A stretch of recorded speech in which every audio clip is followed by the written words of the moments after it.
It's been a little over 3 months since I started playing War of the Vision, so we're going to go over my account, what we've accomplished, how we've been trying to play the game, all of that good stuff, give my general feedback on the game. Some of these details will probably need to be expanded upon in future videos that take up their whole thing, so I'll try not to drone on too long over that stuff. So thank you for spending that time here today. Let me know what you were feeling about War of the Visions down below, in addition to how you feel about what I say here. And thank you guys so much for the support via Patreon as well as the YouTube channel membership system. So let's get into War of the Visions. Let's talk about my account a little bit, how we've been kind of focusing on certain things, as well as how I feel about the content in general, as well as just stuff for you guys to reflect on as you're working on the things that you're working on here. So let's just go over the unit selection here that I have right now, the characters that I've been working on, and how I've acquired them over time. So these are the characters that I've been kind of working on, my favorited ones right now. So we have Montleonis, as you guys know, right? Everyone's favorite beginner tank, very strong character, leveling up, able to do some nice stuff, tank things up very well with his just general bulk and abilities that he has access to. So we've been working on that character there. We finally just got Medina and Ayaka, I think maybe just a couple of days ago, right? I started with them, I re-rolled 16 hours. We re-rolled this game on day one, barely got in before the daily reset. We re-rolled so much, and I was re-rolling specifically for Medina and Ayaka. So I've been farming up their daily shard quest every single day since launch, and I finally hit them just a couple days ago, or maybe a week ago. Hit 89 on the two of them there, so they're kind of leveled up. I've had them in the barracks. They're kind of ready to go, maxed out as far as abilities on their jobs are concerned, so that's helpful there. Shadowlink's not too much effort put in there. Ziza actually just hit 89 as well, so I just had 3 characters relatively hit 89 back to back to back. I've been pulling her actually off of all the free pulls that we get, which is substantial luck. Actually, I didn't ever specifically pull for her. I have been since I pulled her near the start of the game at one of the original free pulls that we got, probably during the tactics banner. I think I nailed her a couple of times. I picked her up on the banner for the Orlando. It was the Orlando banner. We didn't pull for Ramza. We were really pulling for the card. We picked up a couple of her there, and I started farming her shards every day. And then I got a couple more later on from some of the other free pulls. And I finally hit her 89 not too long ago. And she is getting really close, though, since I pulled some more of her from those pulls.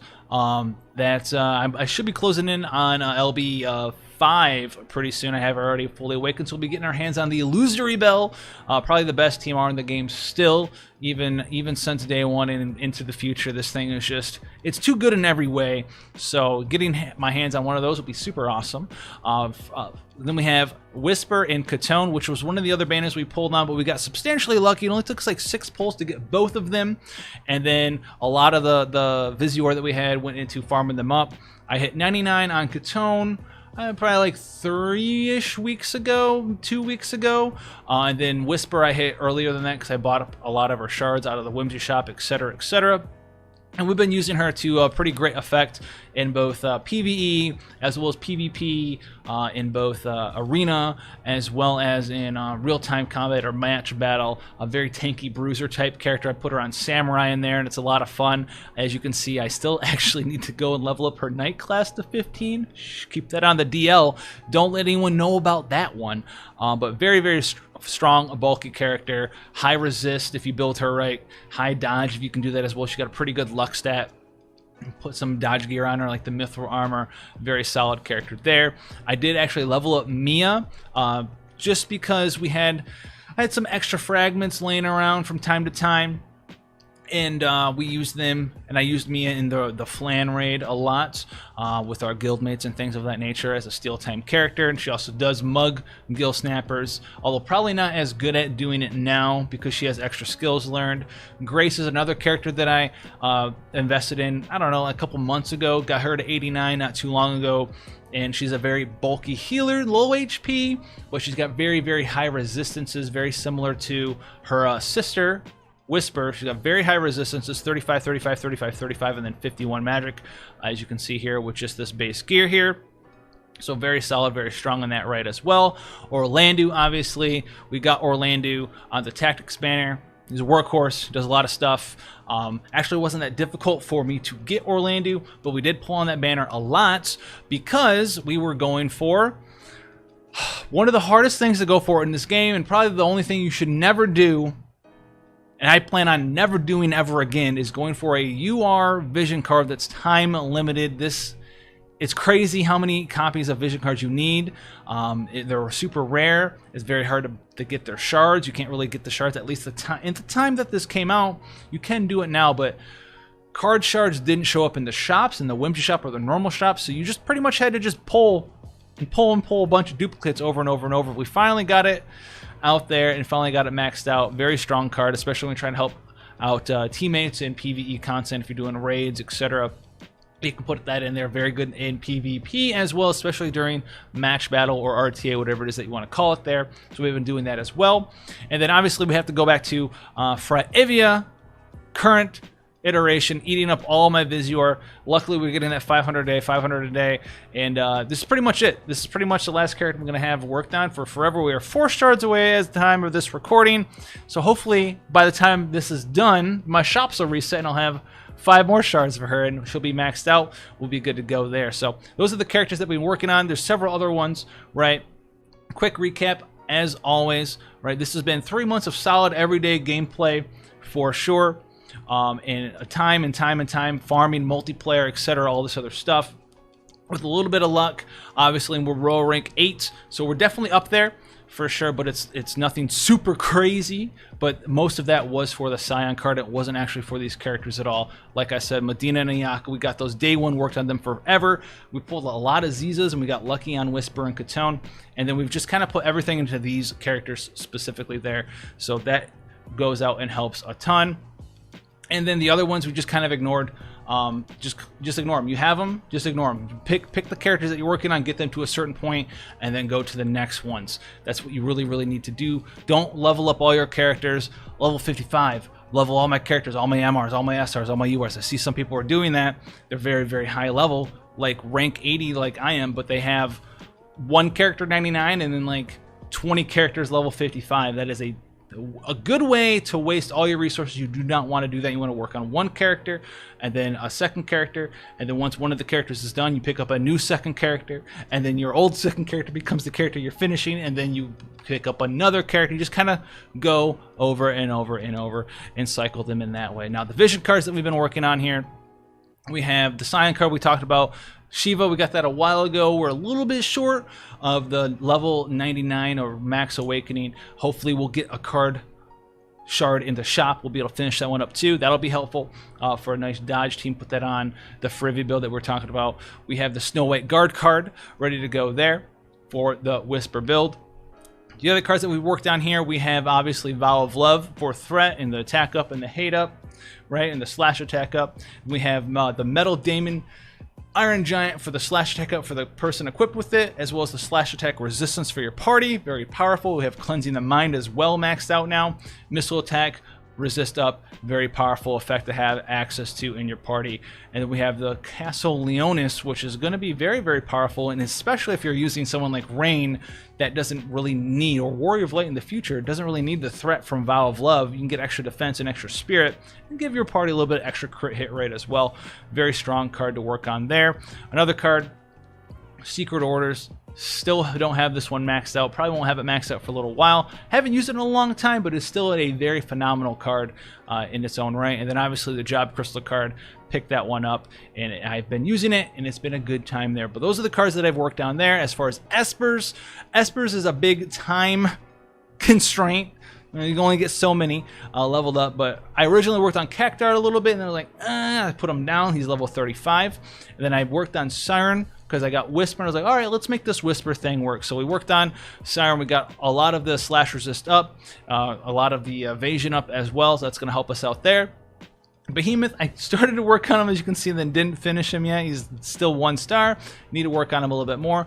Iron Giant, Orlando usually wears the Iron Giant, right? Get the slash up, get the attack up, get some of that slash resist, make him a little bit tankier than usual here. Marlboro, maybe one day we'll work on Marlboro. She does have a couple of builds that you can use there. I don't know why Marlboro's a she and not a he. Not sure. We'll call call Marlboro She. How about that? And then we have Zoo, which I haven't used. I haven't leveled any of these low level Espers. I didn't really need to. I kind of started with putting all my stuff into Cactar and Siren, which we started with, and then I just by happenstance, right, we got Shiva, and I put stuff into Shiva, and then we just kind of worked on the other Espers as we pulled them. I've been pretty fortunate. It hasn't been too hard for me to acquire the other vision cards that give you the Espers there. But as you can see, a free, he's leveled up 2-star, and then we have Golem leveled up 1-star. I'm really slacking, all right? I got Ramu 1-star, Lamia Queen, never stars. Then we have Tetrasulfid, which I actually just acquired not too long ago from one of the free pulls, and we had the Magicite missions, and I completed all the missions, and then I farmed all the green ones that I could, and I'm working on her right now because she's a very nice, all-encompassing Esper, especially when some of the most popular characters running around right now are wind. So you can go ahead and get, like I said in a lot of the builds, if you've missed the build videos, evasion up, and you can get 25 wind resist as well, which is very, very, very powerful. Or 25 wind resist on top of that, which helps you just beat a lot of those wind damage dealers out just by the sheer amount of resist that you can have. And I plan on putting this on Frivia, which is going to go up to like 57% wind resist, which is very, very strong. And then I literally just got Odin, and he's level 43 out of 50, 1-star. Feels bad, man, but we finally got him. He came home. Good stuff there. Now, other stuff that we worked on equipment-wise, right? Because there's +5 gear, farm, all this other stuff. What have I farmed on personally? So let's go ahead and check it out. Obviously, we have the Excalibur leveled up. And we'll go down, we'll notice that I don't have everything in the world leveled up +5. I did go and make a bunch of Nagnaroks. That was an easy weapon to make. I was in there, I was farming. It was a good time to farm. Multiplayer was a good time during the second event, so we got a bunch of Nagnarok recipes. I was in there farming with my guildmates, all that stuff.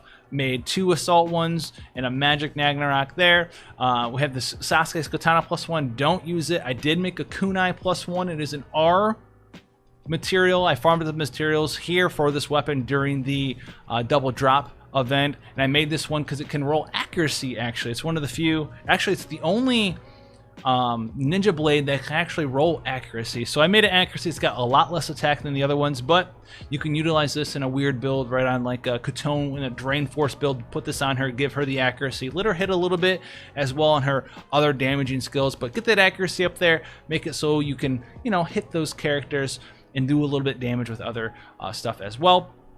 But after that, for the weapons here, I'm working on Mithril Claws as well as the Crimson Saber. I can go ahead, I didn't use any seals on this. I can go ahead and hammer out the magic one day if we ever get rain and want to use it.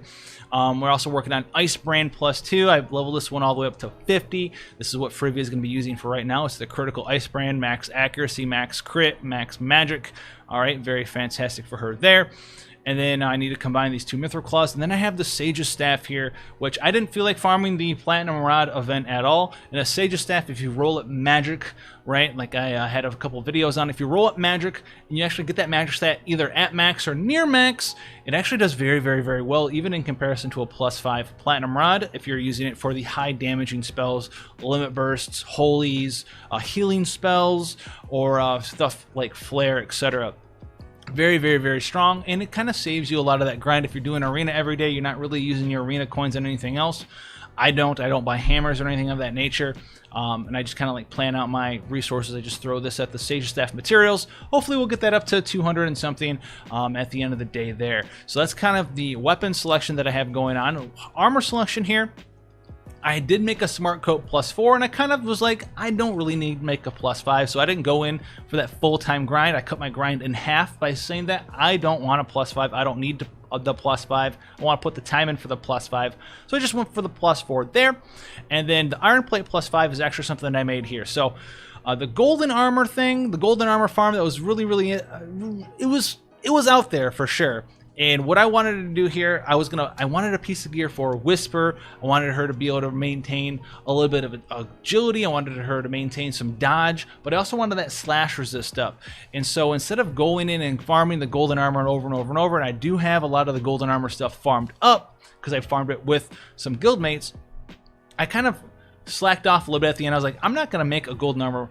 What I'm going to make here is an iron plate, and it is worse than the golden armor, but it's also better than the golden armor in some ways because it doesn't have a negative evasion on it. So if I wanted to make a semi-dodgy Whisper, it's not going to have that minus 12, 13, 14, 15 evasion. It still has the 6 slash resist instead of the 8 slash resist. It still has 15 defense instead of 18 defense. So it's still very, very strong, and it's way, way, way easier to craft to it being a R-ranked piece of gear that you can go ahead and farm those things up out of the story mode during double story mode drops there. I've worked on a couple circlets here, and then the last 2 things that I've made, Mithril Armor +4 and 2 Sage's Hats. One of the Sage's Hats that I still need to finish up here. I'm missing some of that velvety fluid, but I made a Mithril Armor +4, evasion with 18 dodge there, and then a Sage's Hat obviously with max evasion, and it's +5 for that evasion. So the things that I really, really, really wanted to spend time and invest in, that I wanted to build teams around, those are the things I went after. I didn't try to make everything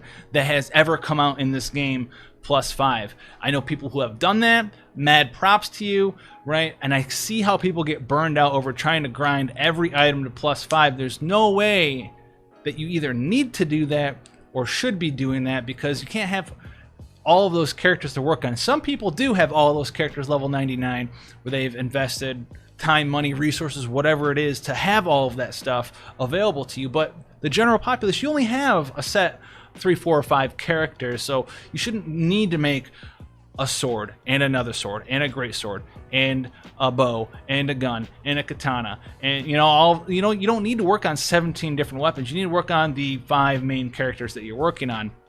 And even in stuff like Tower, right, you can swap those around in your different parties and you'd be good to go there. That's what I do, and it's really cut down on the amount of time that I've needed to spend farming a bunch of stuff. The thing that I spent the most time farming in this game period is this thing, the Alexandrite ring. I have all of the recipes. I do not have all of the materials though. So this is a thing for a future project for another day for me to finish it up, because that raid was ridiculous in one word, and I never want to do that again. All right, so that's my gear, that's my equipment, that's my characters. What are some of the other things? So as far as content is concerned, the farming, if you're trying to maximize everything and get everything in the game for all your characters, it is ridiculous. Some of the drop rates for some of the events have been absolutely terrible. Like the first Sasuke's Katana and Ras Al Gethi event was unbelievably bad. That one is excused. There's been some other ones later on though that have been unbelievably bad and are not to be excused for being that bad. But if you want to really cut down on the amount of time and the amount of aggravation it is when you're farming certain things, pick out the things that you want to have maximized. Here's the real deal: you do not need to have everything maximized in this game. Just because there's a +5 version with maximum stats, unless you're trying to do really not PvE but high-end, top of the line, fight the best people in the game PvP, which by the way doesn't even give that good of a reward, so it's really only something that you want to do for the sake of doing it. You do not need maxed out everything. You don't need a maxed out 99 character with +5 gear in every slot with maxed out stats everywhere. You can settle for the +3, you can settle for the +4, but if you want to have a certain piece of gear, you really want it maxed out, pick those couple pieces to max out at +5, and when you go and do it, use the community to your advantage. Communicate with players. Find someone's Discord or a group to run multiplayer. I have a big Discord for myself and other, well, not for myself, but for the community to come and hang out with. We've had one since FFBE, Brave Exvius, and there's also a nice section of players in there who go in there. You pick up a time. You're like, okay, we're gonna farm. Who wants to farm XYZ? You find some people that want to farm it. You spend 200, 300 energy. Guy 2 spends 200, 300 energy. Guy 3 spends 200, 300 energy. The last guy spends 200, 300 energy. You're in there together. You know you guys can beat it. So there's no like looking for people dropping in and out of rooms, people going AFK, yada yada. You cut down on a lot of time that way. That's why I said aggravation of just wasting time trying to find people to farm with. You have those people to farm with. You can go in there. You can go and beat it, and then you're not using a whole bunch of energy. You're using, right, a couple small pots worth of energy, like 200 pots worth of energy. You can get 800 energy worth of farming and save a lot of time that way because you're not constantly looking for people to farm with. So that's what I would do. That's what I've always done when I've gone to farm, is just use the community, use the Discord, use communication, and get that done in that way. I don't have too much to say about farming outside of that, right? If there's some certain things that you want, if you want the recipes, farm the event for the recipes. If you want the books, farm the events for the books. These items are on a rotation as well, which is another reason why you don't need to pressure yourself to farm everything to max right away. Not only do you probably not need it, you definitely don't need it right now, and you're not really missing out on those super hard to farm items. The time limited ones are way easier to get access to, right? Stuff like the Nagnarok, stuff like the Lionheart replica, while they're around, they don't cost as many materials, etc., etc., for the vast majority of players there. So that's what the general event structure for FFB is, or FFB, War of the Visions is right now. There's some other stuff that comes in as well. Now, the Porcelain Tower, I think, is my favorite event they've ever added to War of the Visions, period. Now, some of you guys, it took a lot longer. I beat it in a couple of days. But I know some people get really stressed out. They've DM'd me like, I'm so bad at this game. It took me this long to beat Towers. Like, if you beat Tower, you're not bad at the game. It doesn't matter what you have access to. If you beat the Tower, you're good to go. If it takes you a couple of tries to beat a floor and you're still going up, you're still good to go as long as you're progressing on the floor. Don't feel bad. It's not meant to be beaten in 2 days or in 1 day or something crazy like that, or 6 actions. You know, if you can get in there, you can start slowly glowing up the tower, right? As you're gonna hit that break point, you'll beat it, you'll beat it, you'll beat it, you'll beat it, slowly up over time. I've loved the Porcelain Tower because it does had that tier of strategy that a lot of the other events didn't have. It had that difficulty that a lot of the other events didn't have, right? We've had high difficulty, brutal events, but if you did have, you know, the level 99 characters, the +5 gear, you could just brute force it, which isn't necessary, but it just made it easier, and that's why you saw a lot of those, this character 99 only rooms for blah blah blah blah. You could brute force it in that way. Now the raid system definitely needs to be improved. I can't bring it up right now because it's outside the event period, but I don't know why there's not a password system. I don't know why it takes so long to find some characters. Sometimes it seemed like it was very broken on the first day. It was almost impossible for me to find my own guildmates. I was finding other people's rooms instead for some reason sometimes. Maybe we didn't know how to use the system, but it definitely felt very, very bad. There was no incentive to level your own raid, which I hear is going to be fixed in later updates. And the amount of actual time it took to actually level up your own raid was difficult, and not to mention the amount of time it took to just get enough materials to finish an item was difficult. I farmed that thing forever, and I still don't have enough to actually craft the +5. We're gonna have enough recipes, but none of the other materials. It was terrible, the amount of farming you need to do there. The amount of work to get into a group was also awful. And then the last thing that I didn't like about it was the whole means of unlocking your own raid seemed really, really weird. It was like it was disincentivizing you from playing the game at certain times. It was like, okay, play the game a little bit, your raid's up. Now if you keep playing the game, you're gonna feel bad because you're wasting energy that you could use to reproc your raid. So it was like this thing where like they wanted you to play the game and then do the raid and then play the game more and then do the raid. Be much better off if you like got like a token or an item or something that you had to consume to host a raid or open up your own raid, and you could just collect them as you played the game. That's what I would do, right? You can go in there, farm your Gill Snappers, whatever it is that you're doing, story, whatever it is that you want to be doing, your event, normal stuff, and then maybe you get the raid item to drop a couple times. You're like, all right, I'm gonna go do a raid now. You have like 5 or 6 of them stored up. You can just host 5 or 6 raids. That's what I would do, but I would definitely incentivize people to level their own raids, which I've heard they do in the future. You get some of the gear at +3, +4, whatever it is, to just be given to you for reaching a certain point in your own raid. Make it easier to find people, make it more fluent, and then don't make it so punishing to have the raid like lock and then unlock and then lock and then unlock and then lock and then unlock.